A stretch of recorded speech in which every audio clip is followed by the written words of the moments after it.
Okay, hey everyone, it's Adri Theron, and I got another cozy game to talk about today. So I got a review key for a new game called Urban Jungle that released on Steam on the 21st. So a few days ago ish. And I tried it on Steam. So the whole idea is it is a plant game, and you are putting plants around various houses, apartments, type of thing. There's a little bit more to it. We'll get into that in a second. But so I got a review key. Thank you for the review key. I appreciate it. The game is on Steam. It is like $12. It's currently on sale for 10 if you catch it in the introductory price. But it's $12. I haven't really played a game like this before. So I kind of just like sometimes I like to try new games to see if I like how it is. Um, so based on how I'm looking at it and based on what I've seen of other games, is it looks kind of like unpacking. I haven't actually played unpacking, so I can't compare, but that's what I've seen from other people. So the whole idea is Urban Jungle. I'm just going to read the Steam description, guys. I'm going to cheat. Urban Jungle is a charming, relaxing sim game that invites you to transform small, ordinary apartments into lush green havens by placing delightful plants with savvy. You don't have to deal with water or pest control. You just need to find them a good spot. So we'll talk about that a little bit more. Oh, and also one of the things that kind of got me to ask for an Urban Jungle key is there was a cat in the logo. The cat's not really a huge feature of the game. The cat is just like constantly in the game, and you can pet it. So any game has a cat, automatically I'm you know uh happier because I'm a cat girl. I'm biased. Okay, so Urban Jungle, you have a new game mode. We're not going to press new game because I'm not going to start this over. There is a creative mode and you can restart chapters. So there are 11 chapters to the game, and we are telling the story of the main character who family is from Bangkok, Thailand, I think is what it was at the very beginning. An Asian family, kind of a stereotypical family, and your side characters that you meet throughout the 11 chapters are you have your grandma in the first chapter, you have your mom, you have your brother, you have your best friend, Farita, and you have your husband and your uh, daughter, who is your adopted daughter. Um, so as far as the story, how the story gets told is you have a little bit of conversation text at the beginning. Someone maybe gives you a phone call, and then at the end of the chapter. So there, this is not like a super story intensive game, but it is there. So it's not like I think a good example shit. Like, I don't know, from my perspective, most like survivor roguelike games, like Vampire Stars, really doesn't have like any story. You're just playing. This does have a story, but it's not like a visual novel or a JRPG or an RPG story wise, okay?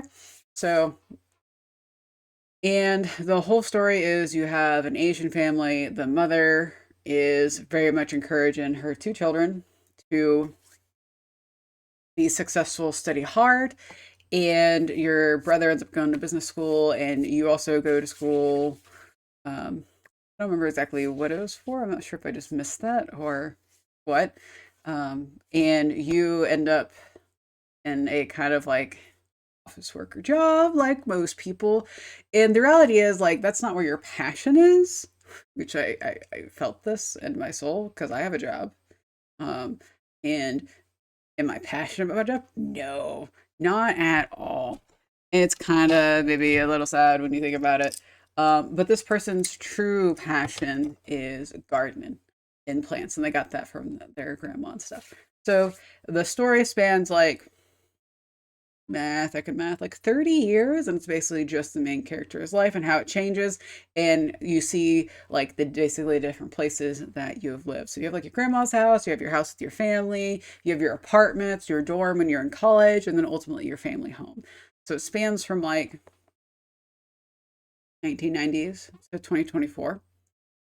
There is a creative mode, so I'm not going to show you all of this because I don't want to spoil all the chapters, but basically you can go into said mode. Once you finish the chapter, you unlock it in creative, and you can basically play around and place plants and objects all over the place.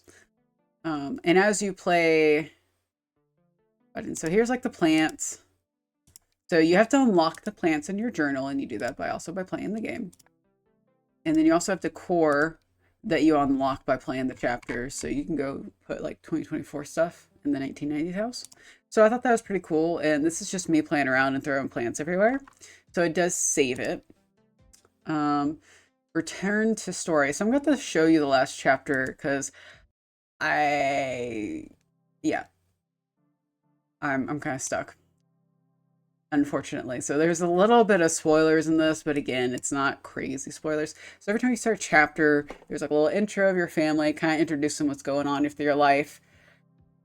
Very well, like it's not like, oh, guess what, you're married now. It's like more like, oh, this person who was in your life previously is showing up again type of deal. And a little bit of conversation, and then like you have to put stuff away. You get some tasks, and you get money. So unpack, pet small baby Rufus. Rufus is the cat. Where's Rufus? There's Rufus. And you get some money. So you do these tasks, you get money, which allows you to buy more plants. So the whole idea is you are buying plants and you are trying to place them in spots that fit their needs. Some plants need light, some don't. Some need humidity, some don't. Some need to like be by other plants, and others hate to be by other plants. So how you see that is, so let's start with a palm and a begonia. So I can already see on this palm, it needs sun, it needs humidity. Need is relative, it just prefers it, so you get more points. So naturally it's worth 15 points. If you meet these goals, it's worth more points. More points you have, more plants you can get. Eventually, and I did this quite often in most of the chapters, you can basically bug out the chapter because you get so many plants that it can't really load anymore. Excuse me. So, like for example, this palm, sun and humidity. So let's move. So you do have to like kind of sometimes make room for stuff. Should be a task, or it will be. So this palm, this is a sunroom. And we can also move some of the humidity stuff. So we're gonna move that there. Just a little bit closer. So now it's worth 25 points instead of 15. Okay, then we got this plant. Needs light but no humidity. So it will... Come in. Yep, there will be fine. So I have a little task of unpack things. You can get decorative. I kind of just try to shove them out of the way to min-max my plants.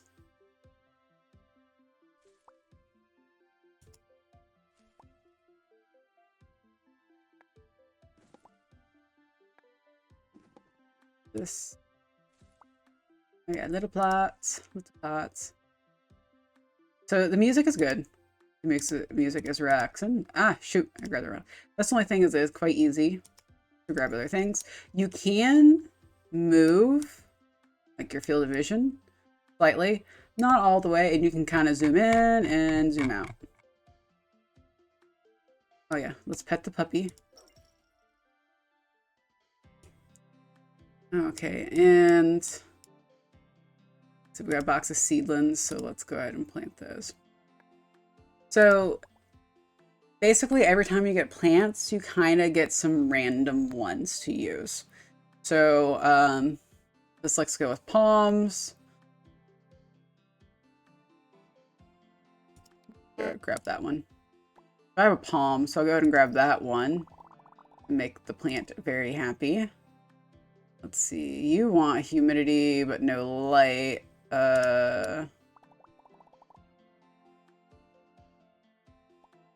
Okay, I'm gonna put you there. Okay. So the only thing I don't like about how the plant system works is you get random plants. And you have this plant journal that you need to, for one of the achievements, unlock all the plants. And how this game works is begonias only show up in the very last chapter. So you only have one chapter to try to get all 5 of these plants, or you have to replay the chapter over and over, which is what I've been doing, trying to get the achievement. And to be honest, the RNG, because you have so many other plants you have unlocked through the game, is really low and it's really annoying. And I'm about ready to just be like, fuck it, no. Um, so I'm not a fan of that. I think if you are going to add two variations, whatever, but add in five and having it locked behind the very last chapter, rather than be able to lock them throughout the entire game, I think is bad game design. I'm just gonna be honest. It's bad. It's bad. So what do I think of the game overall? I got a review copy, so I didn't pay anything for it. I did find the game pretty relaxed and it's pretty cozy. By the end of like the 11 chapters, I was kind of like, I'm kind of ready to be done with this game. Like it's very repetitive because it's the same thing every single chapter. So I started breaking it up and playing like a chapter every day rather than just grinding it out. And that helped a little bit. But then I'm also still getting irritated by the fact that I can't find that freaking plant. Those freaking begonias. Freaking begonias. The devs did state that potentially there's going to be DLC for this or updates. I hope they add more content to it because, to be honest, it's kind of short. I know, and that's kind of funny because I was just complaining like, this is kind of repetitive. I'm ready to be done.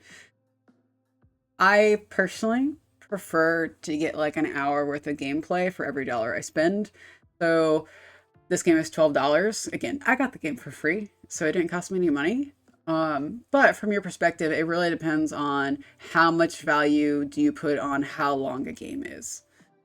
So from my perspective, I'm at like 5, 6 hours in and I beat the story. And to be honest, replaying the last chapter over and over to get the begonias, which I'm probably going to do, is not fun. So it's not a very long game. Now, at the same time, it is $12. That's pretty cheap. That's like the price of like, not quite. It's more than McDonald's, but like not a McDonald's meal, but not by much. So that I'm kind of have trouble. I'll probably like on Steam because Steam only has a up or a down. On Steam, I'd probably give it an up because I enjoyed my time playing it. It's just, is it the best bang for your buck? Not so much. Now, if I was like anywhere else that had like a more neutral or like a rated system, it'd probably be more like in the middle. So like if Steam had a neutral, I'd probably give it a neutral rating just because like it's pretty short, it's pretty repetitive. It's not necessarily repetitive in a great way. I think they could probably maybe make the story scenes a bit longer to add some more to the game potentially. Um, so I don't know. There's also just a potential that this is not really the game for me. Like I like cozy games. I play a lot of cozy games, and maybe this is just not a cozy game to me because at the same time, cozy game has like it's being slapped on so many games. It's not really a genre anymore. It's really just like a giant collection of very different games that are all thrown into the cozy genre. So maybe this particular game is not necessarily meant for me. That's always a factor. Like I don't really like to say like I don't think most games are necessarily bad. I think it's more of they're just not necessarily made for me. I am not necessarily the target audience. So, and again, I haven't played a game like this before. So I was just trying it out. I haven't played Unpacking. To be honest, I have no idea what other games are similar to this other than I've heard of Unpacking and only know of that because I had a friend who played on stream and some people mentioned it, on the Steam page for this game. So either way, if you like plants, it's pretty fun for a period of time. If you don't really have to worry about how much money you spend on games and you just need another cozy game to chill and vibe to, again, it is a pretty good chill game. Like, it's not stressful, it doesn't hurt to play, like, some games make my fingers hurt. So there's pros and cons to it. Anyway, I don't want to go on and on and on. That is Urban Jungle. And I hope you have a great rest of your day, and bye-bye.